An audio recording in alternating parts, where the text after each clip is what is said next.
नमस्कार मित्रों, मैं एस्ट्रो कविता पारेख एक बार फिर से आप सभी का बहुत बहुत स्वागत और अभिनंदन करती हूँ मेरे YouTube चैनल ज्योतिष मंत्रा और वास्तु पर। हैशटैग उपाय ही बचाव है। मित्रों, जैसा कि मैंने पिछले वीडियो में आप लोगों से कहा था कि अगला वीडियो जो मैं लेके आने वाली हूँ वो होगा मेरा श्रावण का महीना, जो कि अभी आप सभी जानते हैं कि श्रावण मास चल रहा है, भोलेनाथ का पवित्र महीना है।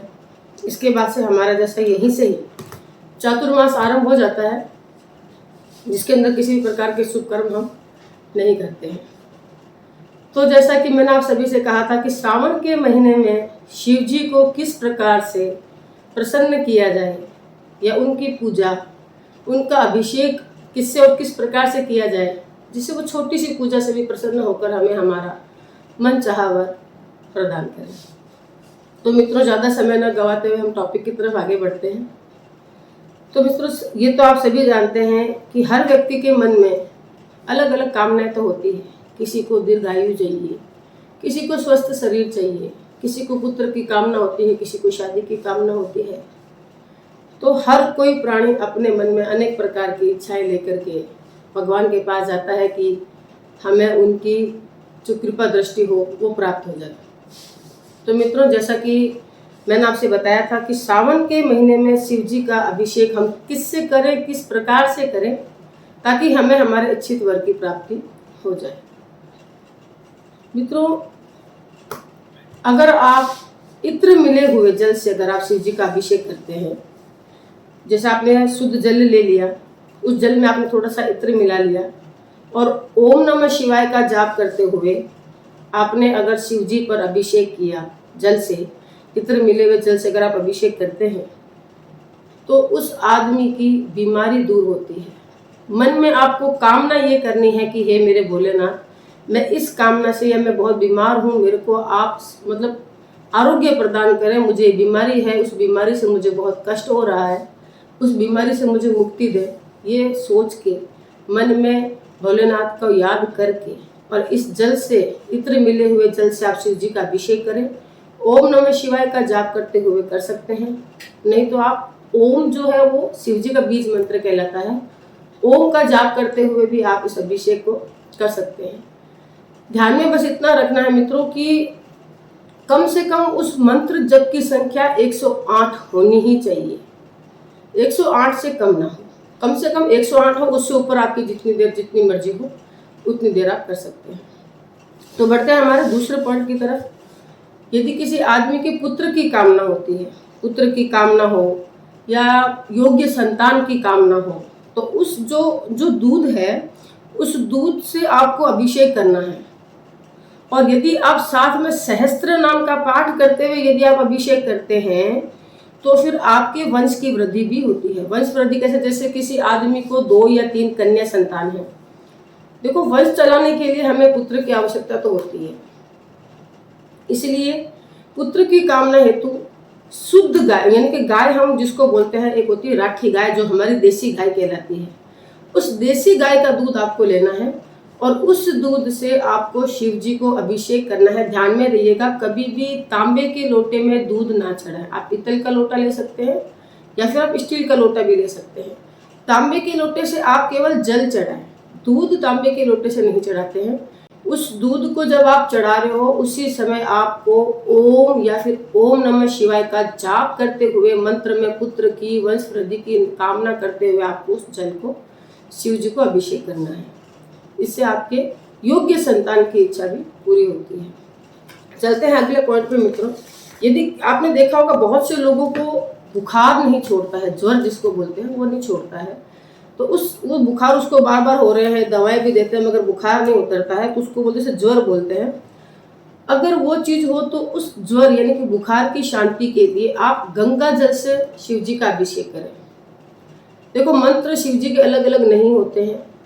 बीमारी दूर करनी हो या किसी के आयु पे कष्ट आया हुआ हो तब हम शिव जी के लिए महामृत्युंजय का जाप करते हुए मंत्र करते हैं। महामृत्युंजय मंत्र कालों के काल महादेव का वो मंत्र है जिससे काल भी टल जाता है, इसलिए।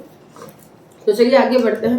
ब्रह्मे के रोगी दूध से अभिषेक करें तो उनको देखो मैं ये तो नहीं कहूँगी कि प्रमेह खत्म हो जाता है या शुगर कंट्रोल में रहती है उसकी, शुगर वाले रोग में उनको शांति मिलती है, उनका भी अभिषेक दूध से ही करना चाहिए।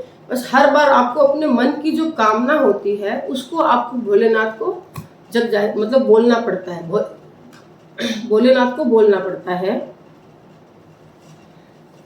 यदि आप सरसों के तेल से भोलेनाथ का अभिषेक करते हैं, सरसों का शुद्ध सरसों का तेल लेके भोलेनाथ का अभिषेक करते हैं तो आपके शत्रु पराजित होते हैं।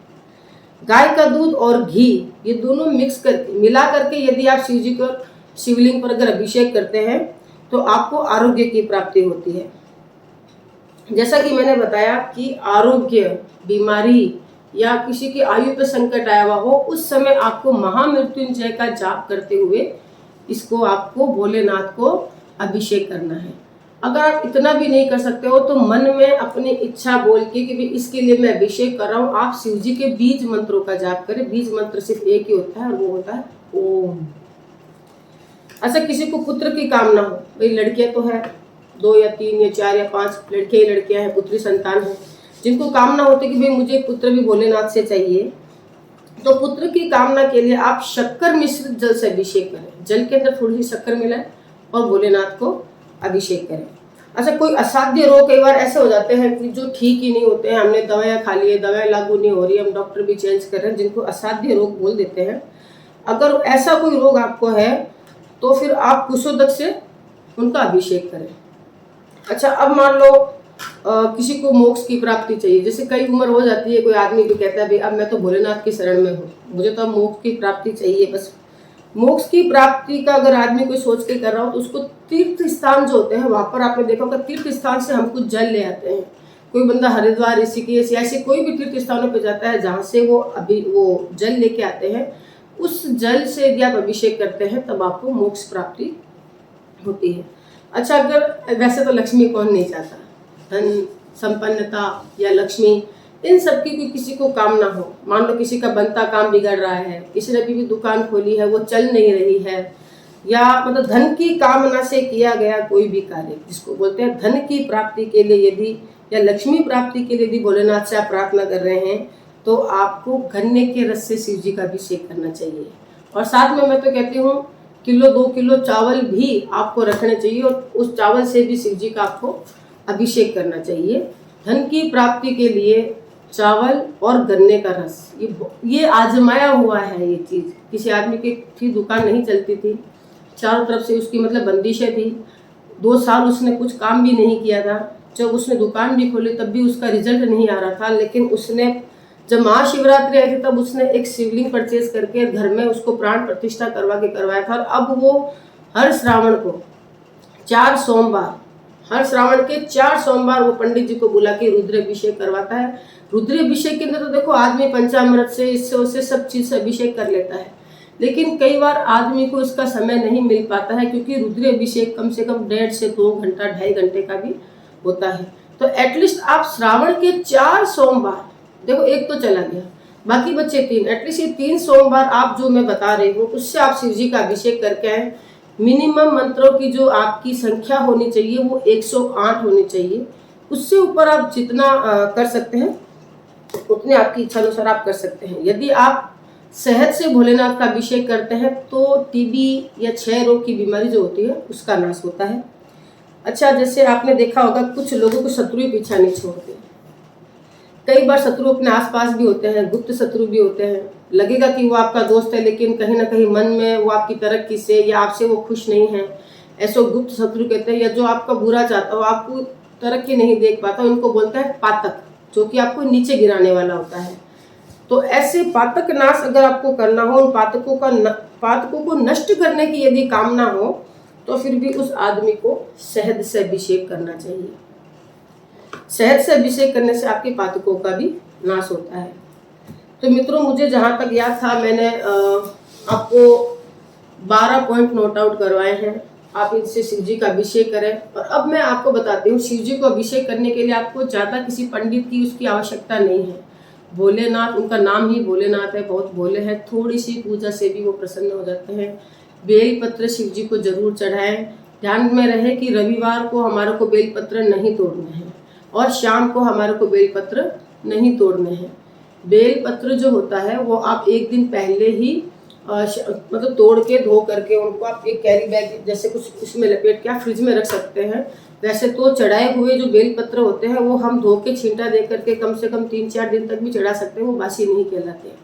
तो बेलपत्र आपको शिव जी को जरूर अर्पित करें। आपके घर के आसपास अभी जैसे सावन का महीना है, बारिश हो जाती है, तो एक धतूरे का पेड़ तो कहीं पर भी उगाता है, तो एक धतूरे का फूल हो गया या धतूरा हो गया, और ये आप शिव जी को उस समय अर्पित करें, अभिषेक करें, एक बेलपत्र चढ़ाएं। बेलपत्रों की संख्या आप पे डिपेंड करती है या आपकी मन इच्छा अनुसार आप कितने बेलपत्र शिव जी को अर्पित करते हैं। ये बेलपत्र शिव जी को बहुत ही मतलब प्रसन्न कर देते हैं शिव जी को।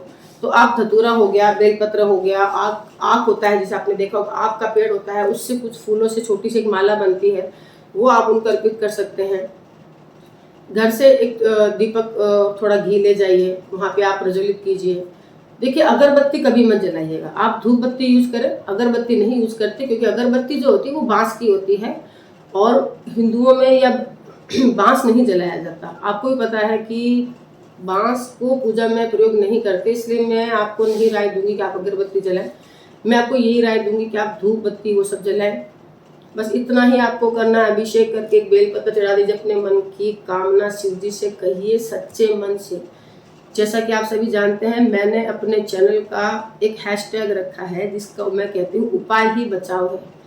ये वही उपाय हैं मित्रों जो आपको करने हैं और पूरे विश्वास से करने हैं। जब तक आप उस उपाय के प्रति श्रद्धा नहीं रखोगे, आपको उस उपाय को करने का कोई मतलब नहीं, क्योंकि वो फलीभूत भी नहीं होंगे। किसी भी कार्य को करने के लिए आपको मन में विश्वास होना बहुत जरूरी है। तो एक बार शिव जी के प्रति श्रावण के महीने में मन में विश्वास रखें। मेरे बताए हुए 12 के 12 पॉइंट्स, जिसमें से मैंने आपको एक चावल का भी बताया है, वो भी आपको उपाय जरूर करना है। आपकी धन संबंधित समस्या जो है वो धीरे धीरे समाप्त होने लगेगी। एटलीस्ट आप पूरे श्रावण के महीने में कुछ नहीं कर सकते हो तो शिव जी को जल चढ़ा रहे हैं, और सोमवार को ये आपको उपाय जरूर करने हैं। एक सोमवार निकल गया है, कोई बात नहीं, 3 सोमवार हमारे हाथ में है। 3 सोमवार पर आप ये अपने मन से उपाय जरूर करें। मित्रों मैंने पूरी कोशिश की है इसमें। अरे हाँ, एक बात मैं आपको बताना भूल गई हूँ कि जब भी आप शिव जी को जल चढ़ाएं, अपनी इस उंगली को उस बर्तन पे टच ना करें, छुआए नहीं।